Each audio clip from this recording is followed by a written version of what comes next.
प्रस्तुत है वीकली इंफोटेनिंग कार्यक्रम आज के मेहमान।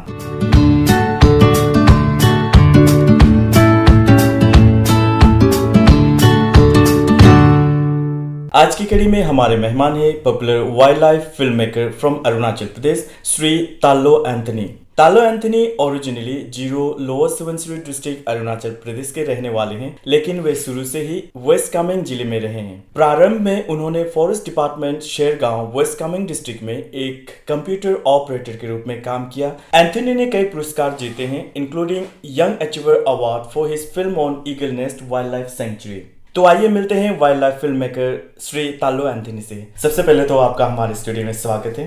Thank you for having me. बातों का सिलसिला शुरू करते हैं। जब हम वनों और वन्य जीवन में आपकी रुचि कैसे जगी? What stirred your interest in forest and wild life? Actually ऐसे था कि मुझे फॉरेस्ट या फिर वाइल्ड लाइफ के ऊपर में ही इंटरेस्ट ऐसा नहीं था। स्टार्टिंग में जब हम स्कूल लाइफ में थे तब हमारा वो रील वाला कैमरा आता था जी। तो वो लोग हाइकिंग पिकनिक वगैरह में सब ये लेना है वो लेना है, मेरा था कि मैं कैमरा लेके जाना है। तो कैमरा लेके फिर जितना दोस्तों है उनसे 25 रुपीज़ या 50 रुपीज़ कलेक्ट करके हम एक रोल खरीदते थे, जिसको डाल के हम अपना डिवाइड होता था। जैसे 5 लोग हैं तो आपका 5 मेरा 5 वो 5, तो वो चल रहा था, साथ से ही चल रहा था हमारा। वो ऐसे ही मैं फोटो खींचता था, फिर बाद में डेवलप करता था, ये सब इंटरेस्ट था। लेकिन मुझे पता नहीं था कि इतना सीरियस इंटरेस्ट है। तो बाद में फिर ये मोबाइल का ज़माना आ गया, फिर मोबाइल से मैं क्लिक करना शुरू कर दिया। तो ऐसे ही करके 2011 में जब मैं फॉरेस्ट डिपार्टमेंट में ऐसे कंप्यूटर ऑपरेटर काम कर रहा था, तो हमारे वहाँ पे एक चिल्ड्रन का वो रखता है, कंजर्वेशन एक कैंप रखता है, जो कि आपका वाइल्ड लाइफ वीक के महीने में ही रहता है। तो हम आसपास के स्कूल स्टूडेंट्स को लेकर वहाँ पे बाहर से रिसोर्स पर्सन लेकर आके वहाँ पे उनका 3 दिन का कैंप होता था। तो उस पर मैं जो हमारा मिलोता सर था, उन्होंने मुझे लेके गया वहाँ पे, चलो जाते हैं करके। मैं वहाँ पे गया, जाने के बाद देखा तो ये तो बहुत ही इंटरेस्टिंग हो रहा है और फोटो खींचना तो आदत है ही। तो ऐसे करके मैं 1-2 फोटो लेना स्टार्ट कर दिया। तो तसे सर देखा कि वो इंटरेस्ट है मैं फोटो तो खींचने में, तो बाकी जब कुछ कैलेंडर के लिए हो या फिर कुछ भी हमारा इवेंट का कहीं तो फोटो चाहिए तो वो मुझे ही मांगते थे। ऐसे कर करके फिर बाद में एक कैमरा मिला, फिर कैमरा से मैंने स्टार्ट कर दिया। बाद में धीरे धीरे जाके जब स्टूडेंट्स के साथ में बैठा, जब रिसोर्स पर्सन ने बताया कि ये वाइल्ड लाइफ या फिर जो हमारा फॉरेस्ट है कितना इम्पोर्टेंट है, वहाँ से जाके शायद मेरा इंटरेस्ट जो है बहुत बढ़ गया। तो सबसे पहले याद है कि आपने कौन सी फिल्म बनाई थी या कौन सी वीडियो रिकॉर्ड किया था या शूट किया था? ऐसे तो मैं 2-3 रिकॉर्ड किया था, लेकिन मुझे याद है जब मैं थोड़ा कुछ वीडियोस बनाता था तब कभी फूल का, कभी वो छोटा कीड़ा मकोड़ा वगैरह वो सब का खींचने के बाद उसको छोटा सा कंबाइन करके मैं बना दिया था। और उससे पहले क्या होता था कि हमारा मूवी मेकर करके विंडोज में आता था, जिसमें मैं सारा फोटो उसको डाल के उसको वीडियो बनाता। तो उस हिसाब से बना के 1-2 अपलोड किया था, तो लोगों को पसंद आया। तो जैसे आप बताएं मैं जीरो से हूँ, वहाँ पे भी हमारा जीरो के आपातनी लोग थे, तो वहाँ पे भी हम जो द्री फेस्टिवल होता है वहाँ पे भी मनाते हैं। हालांकि कम लोग हैं लेकिन हम मनाते हैं। तो वहाँ पे उन्होंने मुझे फर्स्ट असाइनमेंट दिया था कि आप हमारे लिए वीडियो बना दो। तो मैं बहुत खुश हो गया, फिर उनके लिए वीडियो बनाया। फिर वो जो उस समय में हमारा सीडी कैसेट होता था जहाँ पे बर्न करके उनको देना होता था, तो वही वो सीडी कैसेट वाला बना के उनको दिया था। तो शायद वो फर्स्ट मेरा कमर्शियल प्रोजेक्ट वही होगा, द्री का बनाया था जी। तो you have documented the life history of several species, means जो थ्रेट जो है फेस कर रहा है उसका ऊपर भी आपने बहुत सारा डॉक्यूमेंट किया है, तो उसके बारे में हल्का सा ब्रीफ में जानना चाहेंगे। 2015 में ग्रीन हट में मैं ज्वाइन किया था। वहाँ पे हमारा इंटर्नशिप हो रहा था। तो इंटर्नशिप के द्वारा हमारा ऐसे होता था कि हमको अलग अलग फील्ड में जाना है, कोई ऑर्गेनाइजेशन है या फिर कोई डिपार्टमेंट है उनके साथ में, कि वो क्या काम कर रहे हैं। कोई तो वाइल्ड लाइफ के ऊपर में काम कर रहा है, कोई इन्वायरमेंट के ऊपर काम कर रहा है। तो उनके पीछे जाके वो अपने काम करते थे, हम पीछे बैठ के बस उनको शूट करते थे। तो उस हिसाब से वो क्या हो गया कि उनका जो नॉलेज वो हमारे पास में आ गया, अच्छा ये भी हो रहा है वो भी हो रहा है, और उस हिसाब से एक फिल्म भी बन रहा है। तो इस हिसाब से पता चला कि कौन कौन सा हमारा ये मैमल्स या फिर एनिमल्स जो बर्ड्स वगैरह जो भी है वो कितना एंडेंजर्ड है, उस हिसाब से पता चला। और उनके ऊपर में काम करने क्यों जरूरी है ये पता चला। तब धीरे धीरे करके समझ में आया कि अच्छा हमारे वहाँ पे भी अरुणाचल में भी ये है वो है, वहाँ पे भी ये प्रॉब्लम हो रहा है, तो इसको कैसे सोल्व कर सके करके। तो हमने बहुत सारा ऑर्गेनाइजेशन के साथ में फिल्म बनाया। तो ह्यूमन एनिमल कन्फ्लिक्ट के ऊपर में, ह्यूमन एलिफेंट कन्फ्लिक्ट के ऊपर में बनाया। तो कोई आके अपना खेती पूरा नष्ट कर देता है, लेकिन फिर इंसान है हाथी को मार भी नहीं सकते, अदरवाइज फिर उनको जेल लेकर जाएगा। तो ये सब बहुत ही कन्फ्लिक्ट था। तो उनको देख देख कर धीरे धीरे सीखा कि अच्छा ये है वो है और इनको कैसे थोड़ा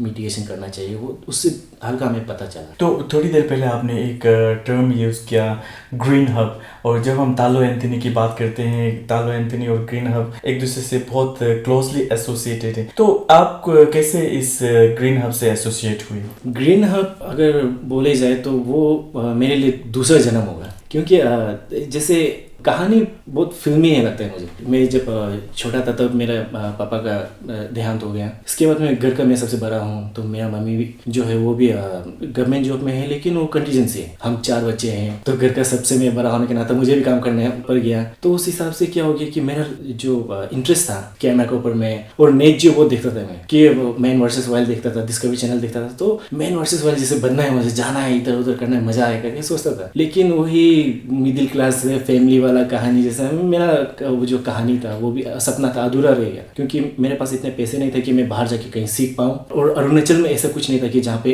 सामने है मैं जाके वहाँ पे सीखूँ, ये भी नहीं था। तो जब मैं ये फोर्स डिपार्टमेंट में काम कर रहा था, तस्से सर ने देखा मेरा काम, तो मिलो तस्से सर डीएफओ हमारे, उन्होंने एक बार मुझे मैसेज किया व्हाट्सएप पे कि एंथनी ऐसे से है, एक ग्रीन हब करके फॉर्म निकला है और एडमिशन के लिए चल रहा है और वो फोटोग्राफी सिखा रहा है, तुम इंटरेस्टेड है क्या? मैं बोला सर मैं तो बहुत इंटरेस्टेड हूँ। तो ऐसे करके सारा फॉर्म वॉर्म फिल किया, उनको दिया, इंटरव्यू हुआ। तो वहाँ पे जब गया तो देखा बहुत सारे लोग भी आए हैं। इवन जब हम गए थे, हम तो फर्स्ट बैच के थे उसमें बाहर से, लेकिन बहुत सारे लोग गए थे जो ऑलरेडी एस्टेब्लिश थे। कोई तो बहुत सारा मैगजीन के साथ काम कर रहा है, कोई। और मैं उस समय में डीएसएलआर कैमरा कभी देखा भी नहीं था, मतलब कि टच नहीं किया था, दूर से देखता था, टच नहीं किया था। मेरे पास तो छोटा सा ब्रिज कैमरा था, पॉइंट एंड शूट कैमरा, उसी से कर रहा था। वो भी लेके गया था मैं इंटरव्यू के समय में, लेकिन उनका बात सुन के मैं उसको बैग से निकाला ही नहीं। तो मुझे लगा कि ये तो मिलने वाला नहीं है, मैं गलत जगह आ गया। लेकिन लकीली पता नहीं उन्होंने कुछ तो देखा मेरे अंदर में, तो लकीली मुझे वो सेलेक्ट कर लिया। इसके बाद से जो मुझे ट्रेनिंग मिला, वो प्रोफेशनली ट्रेनिंग मिला मुझे कि सच में फिल्म मेकिंग होता क्या है। वहाँ से मैं सीखकर अभी और उसी लाइन पे मैं अभी चल रहा हूँ। जी, इसके बाद आपने जो फिल्में बनाई, किस तरह की फिल्में बनाई, बहुत सारे फिल्मों को तो अवार्ड्स भी मिले हैं, उसके बारे में भी कुछ जानना चाहते हैं। तो ग्रीन हब के समय में हमारा जैसे 1 साल रहता है, ग्रीन हब का प्रोग्राम रहता है, उस पर हमें अलग अलग ऑर्गेनाइजेशन के साथ काम करना होता है, जैसे मैंने आपको बताया। और वो जो हमारा नेचर कैंप था, जो हम 2011 से चल रहे थे, तो 2015 में उन्होंने तस्से सर ने बुलाया कि इस बार भी हो रहा है, तुम आ जाओ। तो लास्ट टाइम जितना भी गया था मैं, उसमें तो हमारा ऐसा था कि मैं उनके साथ जाता था फोटो खींचता, लेकिन इस बार मुझे इन्वाइट किया ऐसे प्रोफेशनल फोटोग्राफर इवेंट को कवर करने के लिए। तो मैं बहुत खुश था कि जाना है, क्योंकि मैं आ गया। आने के बाद में उनके साथ में रहा, हालांकि जितना हमारा रिसोर्स पर्सन था सब हम अच्छे दोस्त थे, जान पहचान है। तो फिर वो करे, तो पहले तो मैं फोटो सिर्फ लेता था अभी, लेकिन मैं वीडियो में ट्रेंड हो गया था, एडिट सीख गया था मैं। तो उस हिसाब से मैं उनको दिखाना चाह रहा था कि ये एक्चुअल में प्रोग्राम होता कैसे, क्योंकि मेरा मानना है कि अभी ये जमाना आ गया कि बोलना कम करना चाहिए, दिखाना ज़्यादा चाहिए हमें। तो इस हिसाब से मैंने उनको एक छोटा सा 10 to 15 मिनट्स का एक छोटा वीडियो बनाया, उसको जाके एडिट किया। एडिट करने के बाद में दिखाया तो उनको बहुत ही अच्छा लगा, जो ग्रीन हब के लोग थे। इवन जो हमारे रिसोर्स पर्सन थे सर, उनको भी बहुत अच्छा लगा। तो वो फिल्म को लेकर हमारा रीता बनर्जी जो डायरेक्टर ग्रीन हब के हैं, उन्होंने कोई तो फिल्म फेस्टिवल में सबमिट कर दिया। तो एक दिन मुझे कॉल आता है कि बताते हैं कि वहाँ पे एक तुम्हारा फिल्म को भेजा था, वो सेलेक्ट हो गया, तुमको दिल्ली जाना है। तो बाद में पता चला कि वो would picker international film festival था, तो उसमें 94 कंट्रीज से फिल्म आए थे और बहुत सारा फिल्म था। तो मेरे को लगा कि ये अच्छा एक प्लेटफॉर्म है जहाँ पे मैं जाऊँ, सीखूँ, देखूँ कि उनका भी फिल्म कैसा होता है, क्या होता है। तो मैं चला गया दिल्ली। तो मैं अपना फ्रेंड को भी लेके गया, वहाँ पे बैठा। बैठने के बाद में, जैसे मैं आपको बता रहा था कि बैठने के बाद में वो फिल्म फेस्टिवल सारा फिल्म देखा। फिर बाद में उन्होंने बताया था कि शाम को अवार्ड ये सेरेमनी है, आप लोग सब आ जाना, वहाँ पे डिनर वगैरह होगा। तो मैं दोस्त को बोला कि देखो कुछ मिलने वाला तो है नहीं, फिल्म अच्छे से देख लिया, अच्छा खाना मिलेगा, खाते हैं वापस चले जाते हैं। लेकिन क्या हुआ पता नहीं, इतना अचानक से मेरा नाम लिया गया यंग अचीवर अवार्ड के लिए, क्योंकि उन्होंने फिल्म तो सारा का देख लिया था और हमारा तो फर्स्ट फिल्म था, पहला फिल्म था। तो शायद उनको इंटरेस्टिंग लगा, मेरा टेक्निक इंटरेस्टिंग लगा, या फिर वो स्टोरी इंटरेस्टिंग लगा, कुछ तो लगा उनको कि यंग अचीवर अवार्ड दे दिया। तो वहाँ से वो जर्नी मेरा फिर स्टार्ट हो गया। तो जब अचानक से आपका नाम अनाउंस हुआ कि आपके जो फिल्म है उसको अवार्ड मिलने वाला है, तो वो उस वक्त का जो रिएक्शन था, आपका जो फीलिंग्स था, इमोशन था, किस तरह के था? उस समय में एक्चुअली वो रात तो मुझे कुछ समझ में नहीं आया क्या हुआ क्या है जी। तो वहाँ से हम वापस भी आ गए, फिर बेटा तो, लेकिन वो जो मेरा फ्रेंड था उन्होंने पहले ही मैसेज कर दिया ग्रुप में कि जो हमारा ग्रीन हब का ग्रुप है, और रीता मैम को कर दिया कि अवार्ड मिल गया। वहाँ से वो बहुत खुश, और मुझे तो मतलब समझ में नहीं आता क्या है। तो जाके मैं सो गया। नेक्स्ट डे जब घूमने ऐसे हुआ था कि मैं अपने मम्मी को फ़ोन किया मम्मी को बताया कि मम्मी एक फिल्म फेस्टिवल जब आया था यहाँ पे वो अवार्ड जीत लिया। तो बोला कि अच्छा अच्छा बहुत अच्छा है, कोई बात नहीं, ठीक है करके रख दिया। इसके बाद में 3 दिन के बाद मैं वापस तेजपुर आ गया था दिल्ली से। इसके बाद फ़ोन आया एक दिन अचानक से मम्मी का, मैं हेलो बोला तो तुमको अवार्ड मिला है? हाँ अवार्ड मिला, इतने लोग के सामने। हाँ तो तुम टी शर्ट पहन के क्यों गए, शर्ट पहन के जाना था।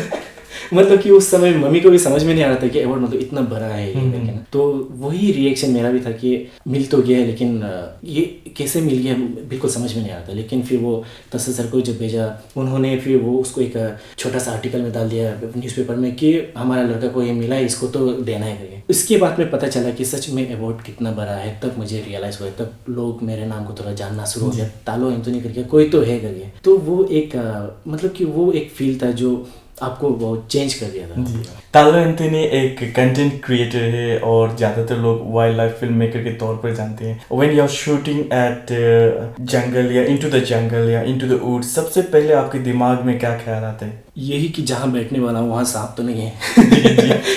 तो यही रहता है हमारा माइंड में सब। जैसे कि हम कोई किसी स्पीसीज के ऊपर में शूट करने जा रहे हैं तो हम रैंडमली नहीं जाते हैं। उससे पहले जो रिसर्चर हैं, जो साइंटिस्ट है उस स्पीसीज के ऊपर काम कर चुके हैं, उनको हम कांटेक्ट करते हैं, बात करते हैं, या फिर इंटरनेट से हम कुछ ढूंढते हैं उसके बारे में कि कैसा है जी कौन से। क्योंकि कोई बर्ड होता है वो आपका मॉर्निंग में मिलेगा, कोई बर्ड होता है वो आपका कभी दिन में आ जाए, और उनका खाना देना होता है जो नेस्ट में देना होता है उनका अलग होता है, किसी का नेस्टिंग अलग होता है। तो उसको पहले आपको समझना होता है कि एक्चुअल में क्या है। अदरवाइज आप साल भर वहीं पे जंगल में रह जाओगे लेकिन आपको कुछ मिलेगा नहीं। तो इसीलिए जाने से पहले आपको होमवर्क करना बहुत जरूरी है। पहले होमवर्क कीजिए, फिर जाके आप जो जगह लगता है कि आपको ये सही है यहाँ पे हो सकता है, लेकिन एक डिस्टेंस बनाए रखना है। ऐसे नहीं है कि आप यहाँ पे एनिमल से एकदम सामने उसके आगे वो भी नहीं होगा, क्योंकि वो उसके लिए भी थ्रेट है और हमारे लिए भी थ्रेट है ना। खतरा है कि जब भी आप किसी को भी कुछ लगता है कि वो थ्रेट है तो घर के बिल्ली भी हमला कर देता है आपके ऊपर, तो वो तो फिर वाइल्ड है तो बहुत ही मुश्किल होता है। इसलिए एक मिनिमम डिस्टेंस एक बनाए रखते हैं अच्छे से हम। फिर अपना हाइट जो भी होता है उसको बनाते हैं,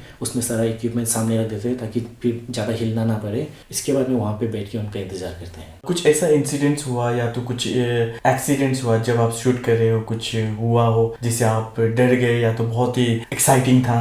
मुझे याद है मैं काजीरंगा में हम शूट कर रहे थे। असम में बहुत काम किया मैंने, जितना वाइल्ड लाइफ सेंचुरी या फिर हमारा नेशनल पार्क है उन सब में ऑलमोस्ट तो मैं काम कर चुका हूँ। तो एक बार काजीरंगा में हमने शूट करने का जब शाम को वापस जा रहे थे तो हमारा ये जो महिंद्रा का कैंपर होता है तो अंदर में वो सारे रिसर्चर ये सब बैठे हुए थे। मैं बाहर में बैठा था कि कुछ दिख जाएगा तो मैं खींचा, ट्राइपॉड लगा के मैं आराम से जा रहा था। दूर से दिखे लेपर्ड दिखा मैं रास्ता में, तो मैं उनको रुकाया, फिर हमने अच्छा से वहाँ से वीडियो लिया। तो वो धीरे धीरे करके जंगल के अंदर चला गया। तो मैं बोला कि वो अंदर चला गया तो पास जाके लेते हैं करके।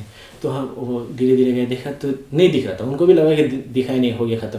तो हम चले गए। जाने के बाद में सामने पहुंच गया, मैं आगे वो रुक गया गाड़ी वहाँ पे। तो मैं देख रहा था यहाँ पे है क्या आसपास में, लेकिन नजर नहीं आया। मैं जैसे पीछे मुड़ा, मेरे सामने में था वो देख रहा था सामने कि वो इतना पास में था कि वो एक बार जंप कर दे तो आराम से मेरे पास पहुंचे। तो मेरे दिल में सिर्फ यही था कि आज तो मैं जाने खत्म होने वाला हूँ, और मेरे पास वो पतला सा ट्राइपॉड था, मैं उसी का सहारा था। अगर ये आ गया तो मैं इसको सिर्फ ऐसे अपने उसके तरफ कर सकता हूँ जिससे मैं बच सकता हूँ करके वो था। लेकिन वो भी शायद उसको भी लगा कि ट्रेट नहीं है, फिर वो धीरे धीरे करके अपने आप चले गए जंगल में। तो वो एक दिन था जो अभी तक याद है। जब याद आता तो पूरा गूज़बम्स निकल जाता है। अगर वो जंप मारता तो क्या होता था। तो जैसे अभी आपने कहा कि ग्रीन हब ने दूसरा जन्म दिया, हम कह सकते हैं तीसरा जन्म है। तीसरा जन्म है। तो जब पर्टिकुलरली हम वाइल्ड लाइफ शूटिंग की बात करते हैं तो इसमें जो चैलेंजेस इन्वॉल्व रहते हैं वो क्या है आपके हिसाब से? 2019 में जब मैं एक सीरीज कर रहा था तब उसी सीरीज में हमारा एक हॉर्नबिल के ऊपर भी था। हॉर्नबिल के ऊपर में मैं पाके टाइगर रिजर्व के अंदर में गया था। तो वहाँ पे हमें रिसर्चर बता दिया था कि वो पेड़ रहता है उसके अंदर में रहता है ना, फीमेल अंदर में है, तो बाहर से उसको मेल पूरा बंद कर देते हैं, फिर वो ही पूरा दाना लेके उनको खिलाते हैं। तो 45 डेज के बाद में वो क्या होता है कि फीमेल निकल जाते हैं। तो फीमेल निकलने के बाद में 10-12 दिन में वो उसका जो बच्चा है वो भी निकल जाएगा बाहर। तो फीमेल निकल गया, हमें फ़ोन आया फीमेल निकल गया, अभी तो बच्चा निकलने वाला है। और हमें वो शॉट चाहिए था क्योंकि हम हॉर्नबिल के ऊपर सीरीज बना रहा था, सारा कुछ मिल गया। अभी हमें सिर्फ ये शॉट चाहिए था कि उसका बच्चा निकल के उड़ गए वहाँ से। तो मैं गया वहाँ पे, मैं होम स्टे में बैठा। तो एवरी मॉर्निंग में 5 बजे सारा सामान पैक करके ड्राइवर के साथ में जाता था, एक गार्ड को लेकर तो ड्राइवर वापस जाते थे गार्ड और में दिन भर सुबह 5 बजे से लेकर शाम 3 बजे तक वहीं पे बैठे थे एक जगह में, क्योंकि वो उसका नेस्ट था, मुझे पता था, और वहाँ पे हमने बना के बैठा। एवरी डे मैं शूट करता था। शूट करने के बाद में मुझे लास्ट में एक शॉट मिला जो वहाँ से वो निकल के उड़ते हुए, और वो 5 सेकेंड्स का शॉट था। वो 5 सेकेंड का शॉट के लिए मुझे 12 डेज रुकना पड़ा सेम स्पॉट में। एवरी डे सुबह 5 बजे जाओ, शाम को 3 बजे वापस जाओ, लेकिन एवरी डे रुकना पड़ा। उसके बाद में ही मुझे वो 5 सेकेंड का शॉट मिला था। तो इस तरह के जो चैलेंजेस इन्वॉल्व रहते हैं, उसके बावजूद आपने जो भी फिल्म्स रिकॉर्ड किए हैं या फिल्म्स जो आपके पास होते हैं उसको देखना हो तो जो लोग इंटरेस्टेड है उसको कहाँ देखें? मोस्टली हमारा काम क्या होता है कि अभी जैसे हम इतना इस्टेब्लिश नहीं है, तो हम खुद फिल्म बना के अपने यूट्यूब चैनल या फिर वेबसाइट में हम नहीं डालते हैं। हम जब भी काम करते हैं क्लाइंट के लिए काम करते हैं। तो जब क्लाइंट के लिए काम करते हैं तो आप काम करने के बाद में जो आपका फाइनल प्रोडक्ट है वो उनको ही देते हैं, और सारा राइट्स उनके पास में होता है। तो इस हिसाब से अभी कुछ काम तो मैं अपना यूट्यूब चैनल में डाल रखा है। फिर बाकी का जो है वो लास्ट टाइम नेट जियो में भी एड हुआ था। उसके बाद में जाके अभी ये हॉटस्टार, डिज्नी हॉटस्टार जो है उसमें भी वो हमारा 10 सीरीज़ है। जो सच में इंटरेस्टेड है वहाँ पे देख सकते हैं, लेकिन उनको पे करना होगा। हाँ, वो एक प्रीमियम पे करना, शायद 499 समथिंग कुछ तो है, वो तो पे करना होता है उस हिसाब से। क्योंकि जब आप फिल्म बनाते हो तो इसमें क्या हो जाता है कि बहुत सारा इन्वेस्टमेंट रहता है। तो इक्विपमेंट्स हो गया, ये वो, और वाइल्ड लाइफ मतलब मेरा मानना है कि सबसे एक्सपेंसिव प्रोफेशन है जहाँ पे आपको करना होता है। क्योंकि आप जैसे एक शॉट के लिए 5 सेकंड शॉट के लिए मुझे 12 दिन रुकना पड़ा। 12 दिन का होम स्टे का खर्चा, ड्राइवर का खर्चा, मेरा अपना खर्चा, वो कैमरा का जो हम रेंट पे ले गए उसका खर्चा, तो उतना खर्चा रह जाता है। लेकिन वहाँ में सिर्फ 5 सेकंड का शॉट मिलता है, तो उसको रिकवर करने के लिए कुछ तो करना होता है। तो वो चैनल को बेचते हैं, या फिर जैसे हॉटस्टार हो गया या फिर अमेजन प्राइम हो गया, उनको बेचते हैं, देखते हैं। अगर उनको पसंद आ गया तो डाल देते हैं, तो उसमें से कुछ जो भी रेवेन्यू आता है फिर उससे आगे जाके वो दूसरी फिल्म बनाते हैं। तो जैसे अभी आपने कहा कि आप जो भी काम करते हो पर्टिकुलरली क्लाइंट्स के लिए काम करते हो, लेकिन आपकी अपनी प्रोडक्शन हाउस है जेनेसिस फॉर नॉर्थ ईस्ट, आप कह सकते हैं कि जेनेसिस फॉर प्रोडक्शन, इसके बारे में जानना चाहेंगे। जब हम अपना ट्रेनिंग खत्म करके निकल रहे थे, हमारा जब ग्रेजुएशन होने वाला था, तब हमारा माइंड में ये था कि चलो हम सीख लिया, अभी कुछ तो सीख लिया, बेसिक सीख लिया हमें, लेकिन अभी आगे जाके करना क्या है। और उस समय में ऐसा था कि सामान सबके पास में नहीं था, किसी के पास कैमरा है तो किसी के पास में लैपटॉप है, किसी के पास में और कुछ टैलेंट है। तो ऐसे करके हमने एक ग्रुप बनाया कि हम एक ग्रुप बनाते हैं, तुम्हारे पास में लैपटॉप है, मेरे पास में कैमरा है, उसके पास वो, हम मिलकर ग्रुप बनाते ताकि हम काम कर सके। तो हम 4 जन थे सेम बैच के। मैं अरुणाचल से था, एक हमारा शिलोंग से था जिमी करके, फिर नागालैंड से वनमई करके था, और असम से हमारा हर्ष करके था। तो हम 4 मिलके एक ग्रुप बनाए जेनेसिस फॉर नोटिस करके। तो वो बना के हमारा चला। इसके बाद हम 1-2 फिल्म बनाने के बाद में हमारे बीच में ये प्रॉब्लम आ गया था कि जैसे कि मैं अरुणाचल से हूँ, एक नागालैंड से, असम से, मेघालय से, तो मुश्किल हो जाता है कि हमें से बार बार मिलना। और वैसे भी उस समय इतना काम हमें मिलता नहीं था, और जितना हमें प्रोजेक्ट मिलता था उतना तो हमारा आने जाने में खर्चा चला जाता था। तो उस हिसाब से बाद में जाके फिर उनसे बात किया, ये करके सब अपना अपना लाइन में अभी लग गए हैं। ऐसे करने के बाद मैं उनको एक बार मैसेज किया कि जो जेनेसिस नोटिस है इसको अभी रजिस्टर करना होगा, क्योंकि गवर्नमेंट प्रोजेक्ट के लिए आपको रजिस्टर करना है, जीएसटी वगैरह चाहिए। तो उनको बात किया, फिर उन्होंने ग्रीन सिग्नल दिया कि ओके ठीक है तुम कर लो करके। तो मैं वो जेनेसिस फॉर जो नोटिस था जेनेसिस फॉर प्रोडक्शन कर दिया, क्योंकि अभी तो पूरा नोटिस को तो कवर नहीं कर रहे, तो अभी अरुणाचल में रह गया ना, इसलिए मैं उसको प्रोडक्शन में चेंज कर दिया। जी, हमें सुनने में आया कि आपने जो बुगिन कम्युनिटी वहाँ पे पाए जाने वाले कुछ बर्ड्स के ऊपर भी काम किया है, जो बहुत ही पॉपुलर हुआ। जो जेनेसिस फॉर हमारा जो फॉर्म हुआ था उसका भी यही मकसद था कि हमको एक फिल्म बनाना है, और ये फिल्म हम जो बुगुन लियो चिचला करके एक बर्ड है उसके ऊपर में बनाना था। क्योंकि मैं ईगल नेस्ट में बहुत काम कर चुका हूँ, तो उसके बारे में पता था। ये बुगुन लियो चिचला जो एक ऐसा बर्ड है जो आफ्टर इंडिपेंडेंस ऑफ इंडिया के बाद में ये एक लौता बर्ड था जो नया से डिस्कवर हुआ। क्योंकि उससे पहले जितना भी हमारा ब्रिटिश थे वो आके बर्ड वॉचिंग करके पूरा सारा नाम लिख रखा है, सबका नाम है, लेकिन ये एक नया बर्ड था इंडिया के लिए, पूरा वर्ल्ड के लिए जो नया डिस्कवर हुआ। और ये इतना कम है इनका संख्या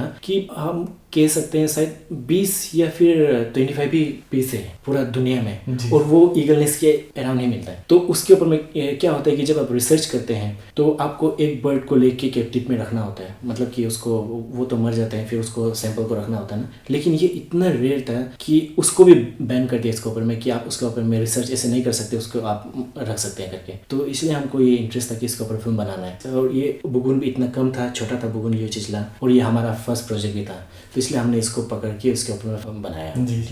तो आपने बहुत सारे एनिमल या फौना एंड फ्लोरा की बात करते हैं, तो बहुत सारे फौना एंड फ्लोरा को शूट किया है, रिकॉर्ड किया है, सिर्फ इस पे फिल्म बनाई। तो जब हम अरुणाचल प्रदेश के फौना एंड फ्लोरा की बात करें तो आप क्या कहेंगे? अरुणाचल पूरे दुनिया में भी और अरुणाचल में भी इतना शायद हम अभी तक 40 to 30% ही अभी तक हम डिस्कवर कर पाए, मतलब और 70% हमारा और है जिसको हम डिस्कवर ही नहीं किया। क्योंकि हमको लगता है कि कुछ भी चीज़ देखो ना, अरे ये तो हम बचपन से देखते आ रहे थे, हमें कुछ खास तो लगता नहीं है, लेकिन नेक्स्ट डे पता चलता है न्यूज़पेपर में ये तो नया स्पीसीज आ गया करके। तो ऐसे ही एक फिश हो गया जो हम बचपन से खा रहे थे, ये तो ऐसे ही नॉर्मली खा रहे हैं, हाथ से पकड़ते हैं, लेकिन नेक्स्ट डे पता चल रहा है कि ये तो नया स्पीसीज है, डिस्कवर हुआ है।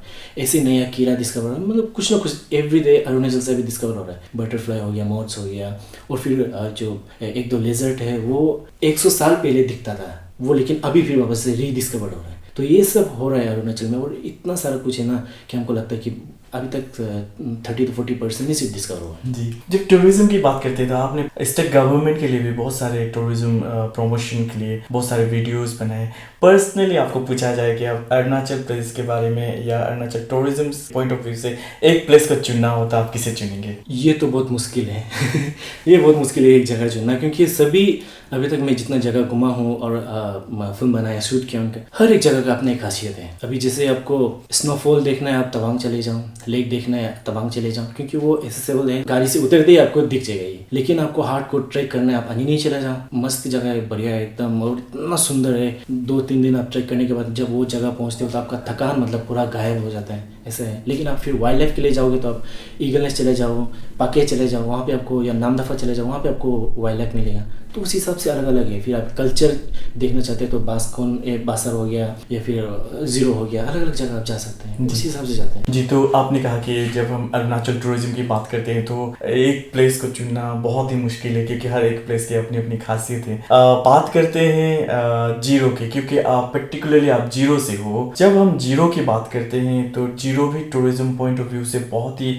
पॉपुलर है। तो जीरो के बारे में कुछ कहना हो तो क्या कहेंगे? जीरो जैसे जब टूरिज्म इंडस्ट्री में हम आए नहीं थे, इनके ऊपर मैं काम नहीं किया था इनके साथ में, तब क्या था कि हमको सुनने में आता था अरुणाचल जाओ तो सिर्फ तवांग है या फिर जीरो है, वहाँ पे जाइए करके। लेकिन अभी धीरे धीरे जैसे हमारा रास्ता बनना लग गया है तो और लोग एक्सप्लोर करने लग गए, तो अभी धीरे धीरे जगह घूम रहे हैं। जीरो का ये है कि जीरो नहीं, बाकी सब भी अरुणाचल में हमारे जो एरिया है वो अभी धीरे धीरे क्या हो रहा है कि जो मुझे लगता है जो हमारा कल्चर है वो धीरे धीरे खत्म हो रहा है। कल्चर खत्म हो रहा है, मॉडर्नाइज हो रहा है, जो हमारे जगह है, ज़मीन है, वो धीरे धीरे खत्म हो रहा है। एग्जांपल जैसे आप जीरो को पकड़ लो, जीरो में लोग जाते थे, जो हमारा बूढ़ी माँ है उनका टैटू रहता था, बूढ़ा का टैटू रहता था, उनको देखने जाते थे, उनके साथ में फ़ोटो खिंचवाना है, क्योंकि दुनिया में बहुत कम जगह में जहाँ पे ही टैटू, फेशियल टैटू वाला चलता है, तो वहाँ पे जाके उनके साथ फ़ोटो वगैरह खींचते थे, ये करते थे। दूसरा है हमारा जो पेडी फील्ड है, वो जीरो का बहुत सुंदर होता था, मेन रोड बीच में है, साइड साइड में पूरा खेती है, बस सुंदर से देख के जाओ। लेकिन अभी समय के साथ में वो चेंज हो रहा है। जैसे हमारे जो टैटू कल्चर वाला है वो शायद अभी लास्ट जनरेशन है हमारे, जितना भी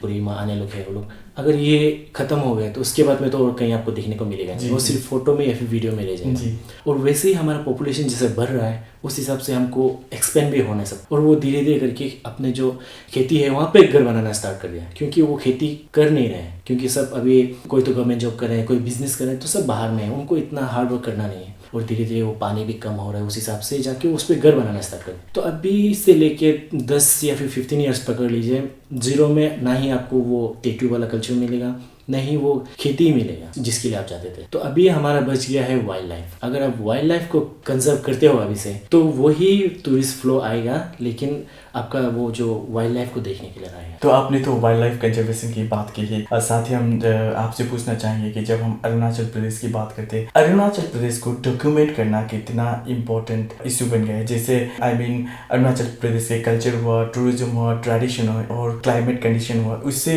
डॉक्यूमेंट करना कितना इम्पोर्टेंट हो गया है। अभी जब हम डॉक्यूमेंट कर रहे हैं, जब उनके साथ में जाते हैं, लोगों को मिलते हैं, तो उनसे पता चलता है कि कुछ स्टोरीज जो है बहुत ही इंटरेस्टिंग था और बहुत यूनिक है। सबका अपना अपना स्टोरीज होता है, ऐसे ही बहुत इंटरेस्टिंग स्टोरीज है, लेकिन वो ना ही आजकल किसी को बता पा रहे हैं। क्योंकि पहले ज़माना में क्या होता था, मोबाइल नहीं था, तो हम शाम को जाके अपना दादा दादी के साथ बैठते थे, वो अपना कहानी शेयर करते थे हमारे साथ में, वो ही जाके फिर दूसरों को शेयर करते थे। लेकिन अभी वो समय चला गया, आप डाइनिंग टेबल पे बैठो, वहाँ पे आप मोबाइल कर रहे हो, दादा दादी के साथ बैठो, वहाँ पे मोबाइल कर रहे हो, तो उनको बात करने का टाइम नहीं आपके पास में। वो जो हमारा जो फोक टेल्स थे या फिर जो भी कहानी हमारे था, वो धीरे धीरे अभी खत्म हो रहा है। तो इसलिए मुझे लगता है कि ये सब चीज़ को अगर हम अभी कर सकें, जो कोई भी डॉक्यूमेंट्री बना रहे हैं, जो फिल्म बना रहे हैं, इवन ये म्यूजिक वीडियो बना रहे हो, आप उसी के हिसाब से जाके एग्जैक्टली नहीं, फिर भी उसको कुछ रिजेंबल करके आप एक स्टोरी बनाइए, उसके ऊपर में आप शूट कीजिए, ताकि कम से कम ये आर्काइव तो रह जाएगा कि बाद में जाके 100 साल बाद, या फिर 100 साल भी नहीं चाहिए, अभी वो 25-20 साल में ये सब सारा खत्म हो जाएगा, तो उसके बाद कम से कम देख सके कि अच्छा हमारा ऐसे होता था, ये होता था। अभी जो हमारा ट्रेडिशनल घर बनता था वो सारा भी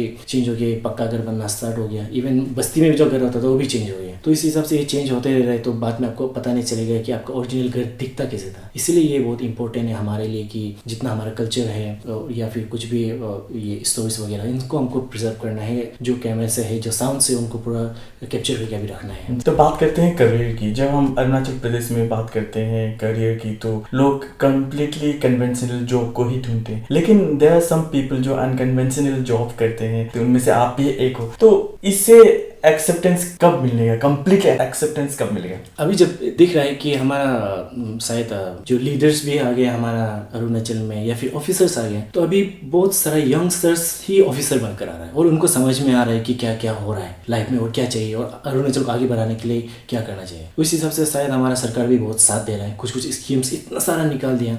जब हम स्टार्ट किया था तब तो हमारे लिए सिर्फ एक ही ऑप्शन था कि आप गवर्नमेंट जॉब करो या फिर कुछ मत करो। वही एक चीज़ है जहाँ पे आप चाहे आप पियोन का काम करो, चाहे आप स्वीपर का काम करो, लेकिन आपको गवर्नमेंट जॉब होना है। लेकिन फिर वो सबको मिलता नहीं था, इतना सब पढ़ा लिखा भी करके भी ये सब करके भी तो नहीं मिला था, और हमारा इंटरेस्ट भी अलग था। हालांकि हमको मिल भी जाता था तो शायद हम इतना अच्छे से कर भी नहीं सकता था वो काम को। तो लोग भी यही कहते थे कि कुछ भी करो तुम, लेकिन गवर्नमेंट जॉब कर लो। तो मैं ऐसे से उनको पूछता था, अच्छा गवर्नमेंट जॉब करके क्या होगा ना लाइफ में, और क्या होगा तुमको, जब तुमको गवर्नमेंट जॉब मिल गया तो काम करने की जरूरत ही नहीं पड़ेगा पैसे आते रहेगा। तो ये सब होता था। तो लेकिन हमको तो उसमें बैठना नहीं था ऑफिस में कि 9 to 5 बैठो, या फिर उसके लेवल तक मैं पहुंचा नहीं था कि मैं कर सकता हूँ ये सब चीज़। तो मेरा इंटरेस्ट कुछ अलग था, तो उस हिसाब से मैं जैसे, लेकिन भी मैं फोर्स डिपार्टमेंट में था कंप्यूटर ऑपरेटर, क्योंकि मुझे मेरा फैमिली को सपोर्ट करना था। लेकिन मेरा मम्मी जो है वो भी बहुत ही अंडरस्टैंडिंग था, सपोर्टिव था, जो मुझे ये लाइन में जाने दें। और ये लाइन में जब जाने के बाद में जब भी मैं लोग को अपना रिश्तेदारों को मिलता था, फ्रेंड्स को मिलता था, सब कहते थे तुम्हारी लाइन ठीक है लेकिन ये अरुणाचल के लिए नहीं है, ये बाहर में जाके तुम करोगे तो उसके लिए, लेकिन अरुणाचल के लिए नहीं है। उस टाइम मेरे पास जवाब नहीं था कि उनको क्या जवाब दो, क्या एग्जांपल दो। लेकिन अभी शायद मेरे पास कुछ कुछ जवाब है कि उनको मैं बता सकता हूँ कि नहीं ये भी है वैसे भी है। तो उस पर जितने भी रिलेटिव्स को मिलता था मैं, तो 3 क्वेश्चन मेरा एकदम प्रोमिनेंट था कि ये पूछना है उनको, आजकल करते ही क्या हो। फर्स्ट क्वेश्चन तो मैं बताता था ऐसे से वाइल्ड लाइफ फिल्म मेकिंग कर रहा हूँ। दूसरा क्वेश्चन, अच्छा ये गवर्नमेंट है ना प्राइवेट है जी। तो फिर उनको बताना पड़ता था कि नहीं गवर्नमेंट से भी हम प्रोजेक्ट लेते हैं, प्राइवेट से भी लेते हैं। तो तीसरा और लास्ट क्वेश्चन, अच्छा कितना कमा लेते हैं जी जी। तो ये उनका मतलब माइंड में रहता था, हमको पूछता ही था जी। और लास्ट में एक सजेशन होता था, अभी भी वो आर्मी का चल रहा है, एक जाकर ट्राई करके देखो, पुलिस का चल रहा है वहाँ पे ट्राई करके देखो। तो हम हाँ ठीक है करके वहाँ से निकल जाता था, क्योंकि जितना भी जॉब है जो भी है वो अपने में ही मतलब अपने लिए बहुत बड़ा है। तो कोई पुलिस है, कोई आर्मी है, कोई ऑफिसर्स है, बहुत सारे लोग हैं अपने हिसाब से कर रहे हैं। शायद मैं उस लेवल तक नहीं हूँ, उनके साथ में कम्पीट नहीं कर पाता हूँ, इसलिए मैं वहाँ पे गया नहीं, मैं सका नहीं हुआ उनके साथ में। लेकिन जिसमें मेरा इंटरेस्ट था उसमें मैं चला गया। तो अभी क्या हो रहा है कि लाइफ में ना हमको ये करना है कि अभी जब हमको गवर्नमेंट भी सपोर्ट कर रहा है, ऑफिसर्स भी सपोर्ट कर रहे हैं, तो आपको भी वही करना चाहिए जिसमें आपका इंटरेस्ट हो, ना कि आपको वो करना चाहिए जिससे आपको पैसा मिले। पैसा सबके लिए इंपॉर्टेंट होता है, लेकिन शायद जो काम करने में आपको जो मजा आता है ना, वो आपको काम नहीं लगता, फिर वो उसमें मजा आने लगता है जी। तो जैसे अभी आपके रिश्तेदार पूछते थे कि पैसा कितना मिलता है, सैलरी कितना मिलता है, वैसे पूछनी नहीं चाहिए। हम जानना चाहेंगे कि जब आप फर्स्ट टाइम जॉब करते थे तो सैलरी कितनी मिली थी और क्या क्या था उस सैलरी से? तो 12 के बाद ही मुझे वो एक्चुअली वो कंप्यूटर ऑपरेटर के लिए मिल गया था, क्योंकि वहाँ पे ऑफिस में कंप्यूटर ऑपरेटर के लिए उनको चाहिए था, तो कोई कर नहीं रहा था वहाँ पे। तो मैं कंप्यूटर कर रखा था, कुछ तो डिप्लोमा किया था कंप्यूटर का, तो वो था। तो मुझे बुलाया वहाँ पे, तुम कंप्यूटर जानते हो? हाँ सर मैं थोड़ा जानता हूँ। तो अच्छा बैठो करके वो किया, तो एक्सेल वगैरह ये सब वर्ड कराया, मैं कर दिया उनको। तो वो बोले कि ठीक है तुम 6 महीना के लिए ऑफिस में रह जाओ। तब सैलरी जो फिक्स हुआ था वो शायद 2500 या फिर 3000 का था मंथली। तो सबसे ज़्यादा तो मेरा मम्मी खुश हो गई कि इसको नौकरी मिल गई, गवर्नमेंट जॉब मिल गया, चाहे कुछ भी मिल गई इसको, तो अभी तो कुछ तो हो सकता है करके। तो उससे एक बोझ था कि 4 बच्चा में से अभी कम से कम मैं भी थोड़ा उनको सपोर्ट कर पाऊँ मम्मी को। तो फिर मैं वो जो पेमेंट मिला था उससे, वो सैलरी से मैं अपना ग्रेजुएशन कंप्लीट किया। वहाँ से मैं ऑफिस में तो था, लेकिन मैं ये डिस्टेंस एजुकेशन में मैं अपना एडमिशन करवा लिया। ग्रेजुएशन तो करना ही है करके, क्योंकि मम्मी का ये था कि तुम्हारे पापा का भी यही सपना था तुम लोग को कम से कम 12th तक पढ़ा दें, उसके बाद हमें पता नहीं, लेकिन तो 12th तक पढ़ाना करके। लेकिन फिर उसी पैसे से मैं अपना ग्रेजुएशन कर लिया, जो कि बाद में बहुत काम आया मुझे अपना करियर को परस्यू करने में। तो वो सैलरी से मैं अपना ग्रेजुएशन किया, वो बता सकता हूँ। जी, जब हम युवा की बात करते हैं तो अरुणाचल प्रदेश में बहुत सारे ऐसे युवा है वो आज नशे की लत से ग्रसित हैं, तो इस विषय में आप क्या कहना चाहोगे? जो हमारा ये सब है नशा वगैरह, इसका मैं इतना डीप में तो नहीं जा सकता हूँ, क्योंकि मैं उस माहौल तक पहुँचा नहीं कि जहाँ पे इतना वो ड्रग्स लेने वाला। लेकिन मैंने देखा कि जो वीड पीते हैं, भांग लेते हैं, या फिर बीच में बोला था देन राइट उसका ट्रेंड चल रहा था, ये सबसे तो गुजरा है, देखा उनको ना, ये सब देखा। लेकिन मुझे लगता है कि वो जो पहले हमारा पेरेंट्स बोलता था ना कि तुम्हारा दोस्ती खराब है, ये है, तुम उसके पास मत जाओ, हमको लगता था दोस्त को क्यों गाली देते हो, मेरा अंदर है सब कुछ। लेकिन दोस्त से भी इन्फ्लुएंस होता है, अभी पता चलता है कि दोस्त से बहुत इन्फ्लुएंस होता है। जी। कि आप दोस्त के साथ में गए कभी, तो बोलते हैं कि एक कस मार लो, एक बार फूक के देख लो क्या है, मजा आएगा, ये तो वो एक इन्फ्लुएंस है। अरे मेरा में भी हिम्मत है, मैं भी करके देख सकता हूँ करके, वो सब भी एक आता है। जी। दूसरा आपका विल पावर भी है कि आप कितना स्ट्रॉन्ग रह सकते हो, तो ये सब है। तो इसलिए अभी क्या है कि हम जो यंग स्टर्स है, हमारे बच्चे हैं, इवन पेरेंट्स जो है, उनको भी ये समझना चाहिए कि जो हमारे बच्चे इंटरेस्ट है ना, क्योंकि छोटे बच्चे से उनको बहुत इंटरेस्ट होता है अलग अलग चीज़ में, जिसको ये करना है, किसी को गाना गाना, किसी को डांसिंग करना है, किसी को कुछ तो फोटो खींचना है, या फिर कुछ भी कंप्यूटर में काम करना है। तो उनको उसके इंटरेस्ट के हिसाब से आप उस पर इन्वेस्ट करना शुरू कर दीजिए। अगर कोई फुटबॉल खेल रहा है तो आप उसके लिए फुटबॉल जर्सी खरीद दीजिए, बर्थडे गिफ्ट में उसको दे दीजिए, फुटबॉल खेलने दीजिए उसको। तो क्या होता है कि वो इंटरेस्ट उनका बरकरार रहता है। और जब आपका वो इंटरेस्ट एक चीज़ में आप पकड़ लो ना, जैसे कि फुटबॉल में हो गया, या फिर कोई भी फील्ड में पकड़ लो, आज आपके पास फुटबॉल, कल आपको शू चाहिए, शू मिल गया तो फिर आपको गार्ड चाहिए, गार्ड चाहिए तो फिर आपको जर्सी चाहिए। तो जो भी पैसा उसके पास में होता है वो उसको उसके ऊपर इन्वेस्ट करना शुरू कर देगा। तो उसका पैसा जो वो ड्रग्स में नहीं जाएगा, वो अपने ऊपर में खर्चा करना शुरू कर देगा। जैसे कोई कैमरा में इंटरेस्ट है तो आप आज एक कैमरा खरीदो, कल उसको दूसरा लेंस चाहिए, तीसरा दिन उसको एक ट्राइपॉड चाहिए, चौथा दिन फिर उसको एक वो माइक चाहिए। तो उस हिसाब से वो पैसा इकट्ठा करना शुरू कर देते हैं कि उसको एक सामान चाहिए। तो उस हिसाब से शायद हमको डायरेक्ट तो पूरा 100% तो खत्म नहीं कर सकते, लेकिन इससे कुछ तो हम स्टार्ट कर सकते हैं कि अपने बच्चे को एक लाइन में कैसे लेके जाए। या फिर हमारे जो यूथ है उनको भी यही बोलना चाहूँगा कि आप अपना एक इंटरेस्ट बना रखो जिसमें आप इन्वेस्ट करना स्टार्ट करते हो। जब आप पास्ट को याद करते हो, आपको पूछा जाए कि एक कंप्यूटर ऑपरेटर से लेकर एक वाइल्ड लाइफ फिल्म मेकर के बारे में कुछ ब्रीफ में बताना हो तो क्या बताएंगे आप? ये जो नाम है, या फिर मैं शायद आज यहाँ पे बैठा हूँ, तो ये ऐसा नहीं है कि चुटकी बजा के मैं यहाँ पे आ गया। मैंने भी बहुत पापड़ बेले हैं यहाँ पहुँचने के लिए, तो बहुत ही मेहनत किया है।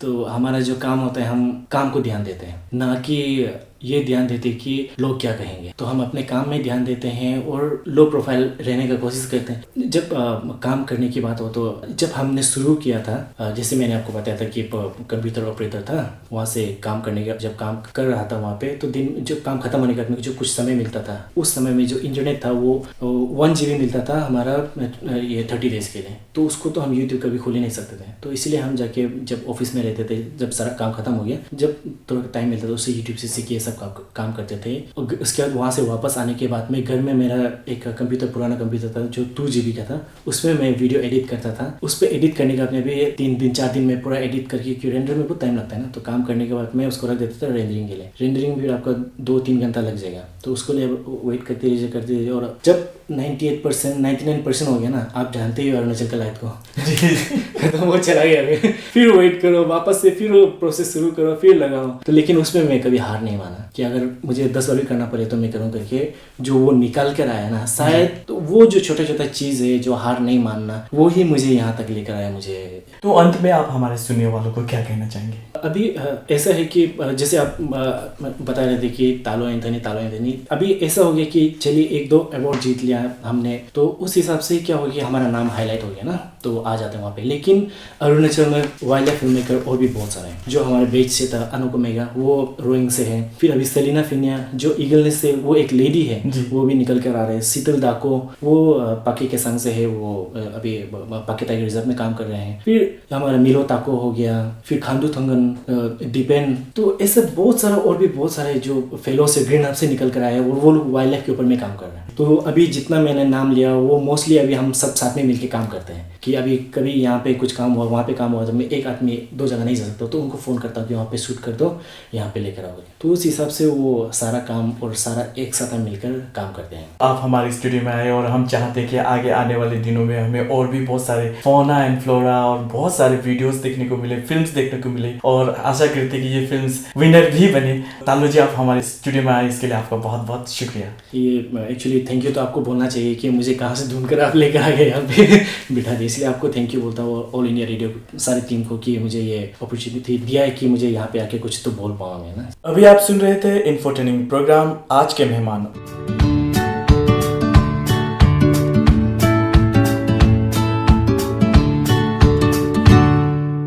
और आज की कड़ी में हमारे मेहमान थे popular wildlife film maker from Arunachal Pradesh Shri Talo Anthony. अगले हफ्ते हम फिर हाजिर होंगे ऐसे ही कुछ इंटरेस्टिंग पर्सनैलिटी के साथ। तब तक के लिए दीजिए इजाजत, नमस्कार।